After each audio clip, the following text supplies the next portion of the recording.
Either because I no longer allow my wife's sister to leave messes or eat in her room, or she's have to leave. Recently my wife's sister has moved into our guest bedroom. She can't afford rent and school, so my wife offered to let her stay in the guest bedroom. She's a nice person, so I didn't mind at first, but I did let her know I'd prefer if she cleaned up after herself, not leaving dishes in the sink, clean up within an hour after cooking, and not leaving things in the living room. She's only been here 2 months and I've had to remind her multiple times to clean up after herself. I don't leave messes ever, and this is my house, and I don't find it unreasonable to request since she lives here for free.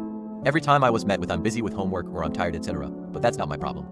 For my wife's sake I eventually let it go for a while until I caught her eating food in her room. This wouldn't be too much of an issue at first. We didn't have white carpet, and I felt comfortable with her eating in there. I would never eat food anywhere but the table regardless, but even if I did I wouldn't think I could make that choice in someone else's house.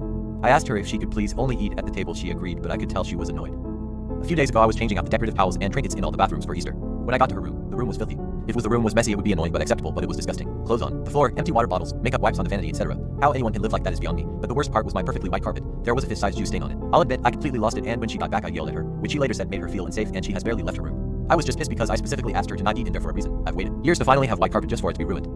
I told her that if she ever eats anywhere but the table in this house she no longer have a place to stay and that she has to use her paycheck to have it cleaned. My wife said I was right to be angry, but my reaction was over the top, and asking her to use her money to pay to get it fixed is petty and that we aren't kicking her out. I think I've been perfectly reasonable and she's been disrespectful. Who thinks they're above following rules in someone else's home? Am I being overdramatic?